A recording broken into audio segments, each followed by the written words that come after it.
आदरणीय सभापति जी,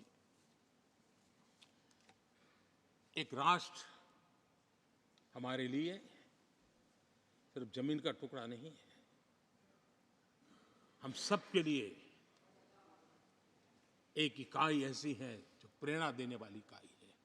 जैसे शरीर होता है, शरीर में जैसे अंगांगी भाव होता है, अगर पैर में कांटा लगे तो पैर ये नहीं कहता है, हाथ कभी नहीं सोचता है कि मुझे क्या, पैर को कांटा लगा है, पैर पैर का काम करेगा, पल भर में हाथ पैर के पास पहुंच जाता है, कांटा निकालता है।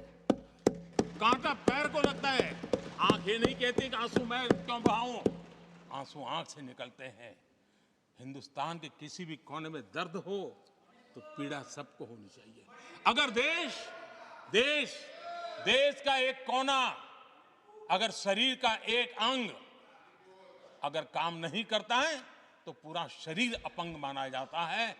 शरीर जिस प्रकार से, अगर देश का भी कोई कोना, देश का कोई क्षेत्र विकास से वंचित रह जाएगा तो देश विकसित नहीं हो सकता है। और इसलिए हमें भारत को एक अंगांगी भाव से देखना होना चाहिए, उसको टुकड़ों में नहीं देखना चाहिए। जिस प्रकार से हिंदी और भाषा बोली जा रही है, देश को तोड़ने के लिए, राजनीतिक स्वार्थ के लिए नए नैरेटिव गढ़े जा रहे हैं। एक पूरी सरकार मैदान में उतर करके भाषा गढ़ रही है। इससे बड़ा देश का दुर्भाग्य क्या हो सकता है? आप मुझे बताइए, झारखंड का कोई आदिवासी बच्चा अगर ओलंपिक के खेल के अंदर जाकर के मेडल लेकर आएगा तो क्या हम ये सोचते हैं कि तो झारखंड का बच्चा है? पूरा देश कहता है हमारा देश है। जब एक झारखंड का बच्चे में प्रतिभा देखते हैं और देश हजारों करोड़ रुपया, हजारों लाखों रुपया खर्च करके उसको अच्छे कोचिंग के लिए दुनिया के किसी देश में भेजता है, तो हम ये सोचेंगे कि खर्चा झारखंड के लिए हो रहा है, क्या देश के लिए नहीं हो रहा है? हम क्या करने लगे हैं, क्या भाषा बोलने लगे? इस देश का गौरव, हमारे यहां वैक्सीन, देश के करोड़ों लोगों को वैक्सीन का, हम ये कहेंगे वैक्सीन तो उस कोने में बनी थी इसलिए हक उनका है, देश को नहीं मिल सकती? कैसा सोच सकते हैं? क्या वैक्सीन उस शहर में बनी थी इसलिए देश के और भागों को इसका लाभ नहीं मिलेगा? ये सोचेंगे क्या? क्या सोच बन गई है?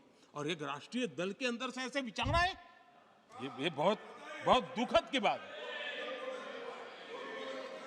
मैं पूछना चाहता हूं आदरणीय सभापति जी, क्या अगर हिमालय कल कहना शुरू कर दें, हिमालय कल बोलना शुरू कर दें, ये नदियां मेरे यहां से बहती हैं, मैं तुम्हें पानी नहीं देने दूंगा, पानी का अधिकार मेरा है, देश का क्या होगा?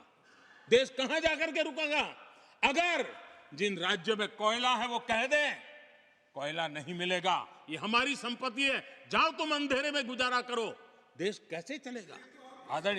आदरणीय सभापति जी, ऑक्सीजन, कोविड के समय हमारे यहां ऑक्सीजन की संभावनाएं, पूर्वी कार्य में जो उद्योग है उसके देश के पूरे देश को ऑक्सीजन की जरूरत थी। अगर उस समय पूरब के लोग कह करके बैठ जाते ऑक्सीजन को हम नहीं दे सकते, हमारे लोगों की जरूरत है, देश को कुछ नहीं मिलेगा, क्या होता देश का? उन्होंने संकट झेल करके भी देश को ऑक्सीजन पहुंचाया। देश के अंदर ये भाव तोड़ने का क्या प्रयास हो रहा है? क्या इस प्रकार से देश को हमारा टैक्स, हमारे मनी किस भाषा में बोला जा रहा है? ये देश के भविष्य के लिए नया खतरा पैदा करने वाली बात है।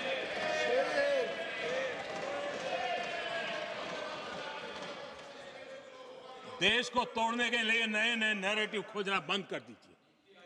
देश को आगे बढ़ना है, देश को एक साथ लेकर के चलने का प्रयास कीजिए।